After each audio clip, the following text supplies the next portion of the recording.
If you fancy studying in the UK for free, then this video is for you.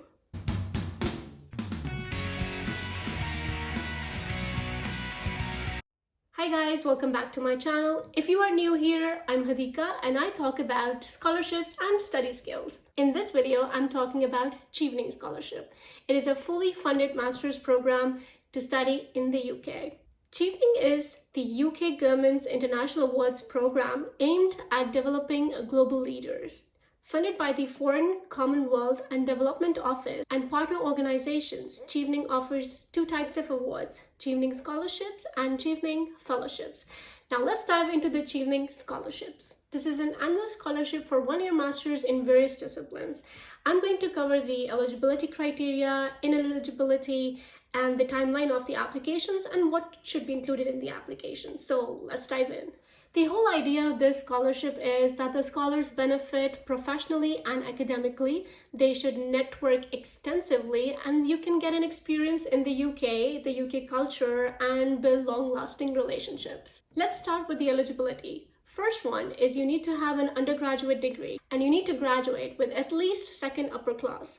And second upper class is basically a UK grading system, and on the internet you can easily find an equivalent of that grading system versus the one that is from your university. Another thing is, even if you have a master's degree, you can still apply for the Chevening Scholarship for another master's. Second is that you are from a Chevening eligible country, and in the description below, I have attached a link where you can find which countries are eligible and counted as Chevening eligible countries. The third requirement is having 2 years of work experience.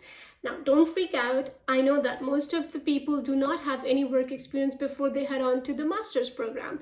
So this is quite flexible actually. Here in the work experience requirement, the work experience can be before, during, or after your undergraduate degree. So this includes part-time work, full-time work, a volunteer work, paid, unpaid internships, or any work that you might have done in the industry. So all of those hours will be counted in. Another benefit is that you do not have to meet this requirement in one stretch of time. So you can have 10 employments. So add all of those, and if that makes 2,800 hours, you have 2 years of experience. There is also a very good description of the work experience requirement, and I have also attached the link in the description.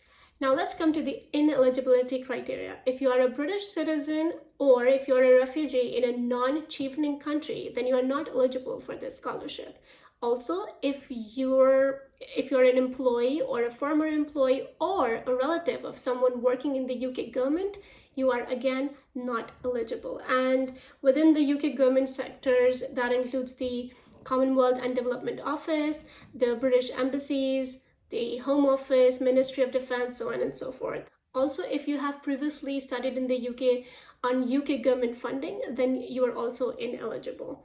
Now that you know who can apply, let's dive into the timeline of this application. As I have mentioned, it's an annual scholarship program. Also, it's a year-long process as well. So it takes a whole year to do the whole procedure and get to a point of the application being accepted and for you to get to the UK. So for example, if I'm applying this year in 2022, I'm actually applying for the intake of 2023. August is when the applications are open, and then you have a couple of months to apply and work on your application. November 2nd is the closing date of the application. Then the first half of November is for the eligibility screening, and that is all the screening of all applications based on the eligibility criteria I mentioned before. December is when the reading committee sits and they score and rank all the applications, and based on those applications in January till mid-Feb, the shortlisting is done and they call the candidates for interviews. Yay! If you are shortlisted, from Feb till April is the time period when they ask for all the documentation, when interviews are held. If they require any additional document from you, that's the time when they will be doing so, and then things get rolling, and early June is when you get the results of being selected based on the interviews. Now here is one thing that's happening. You have applied for the Chevening Scholarship, but keep in mind that for this scholarship you also have to apply for the universities, And in early June, like I said, you'll get the results of having the scholarship or not. July is when you should have received at least one unconditional offer from any UK university that you have applied for. So here is a tricky bit. When you are applying for the Chevening Scholarship, you must apply simultaneously to any UK university, and you can actually do it for up to 3 UK universities. And then comes the visa application process, which can happen in July, August, and so on. And September is when you fly. Now let's talk about the application itself.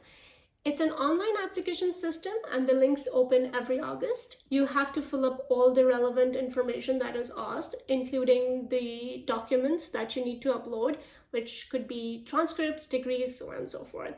There has to be 2 reference letters, which could be from your professors, supervisors, or any place you have in the industry that you have done internship or work previously. Then in the application are 4 essays, and that I cannot emphasize enough is very, very important. The essays should demonstrate your leadership potential. They should talk about your ability to communicate effectively, and you need to mention your future plan. So that one requires a separate video, so I can talk about what the essays need to be on and how you can write an effective essay. But these questions need to be answered within 500 words. So it's quite challenging.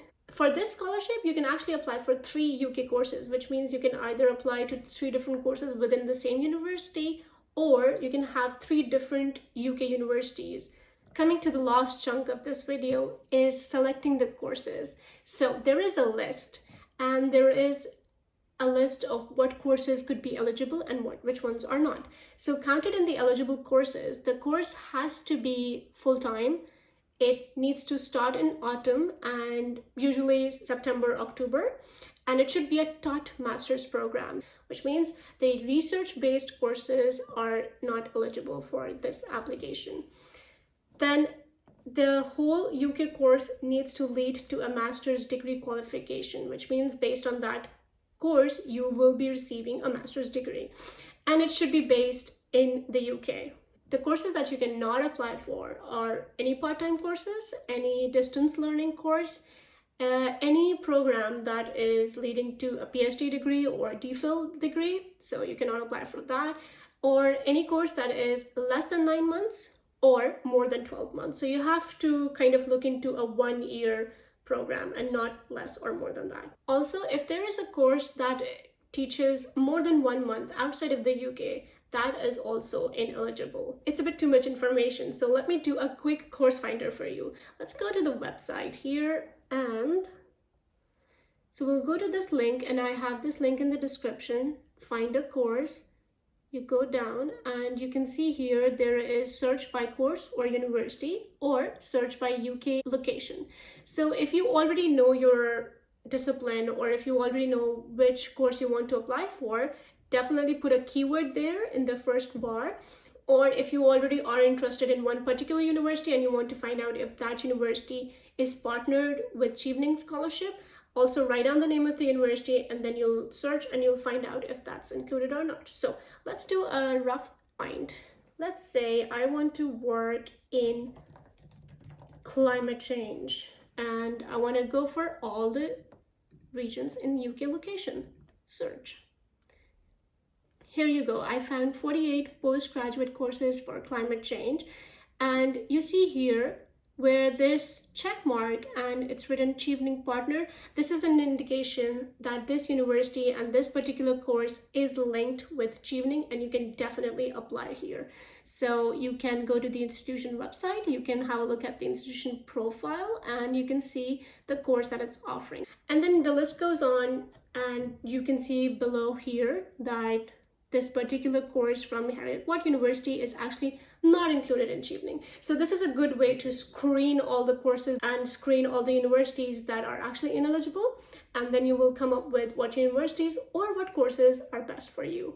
A quick tip I would give is to choose similar courses and apply to 3 different universities. So if I have to work on climate change, I would actually go for 3 different universities that are offering masters in climate change or something very similar within that discipline. That's it for this video. I hope it was helpful. I will definitely try and make another video giving full explanation on writing the essays, but I already have 2 different videos that tell you how to write the research objectives and personal statements. So hopefully that is also helpful for you. But separate video will also be there shortly. And you can also check the FAQ section of their website, of Chevening website, and that's very helpful. There are also some success stories from the alumni, which is very exciting to see. So have a look at that too. And if you have any questions or suggestions, please write down in the comment section. Hope this video was enjoyable. Thank you for listening. Bye-bye.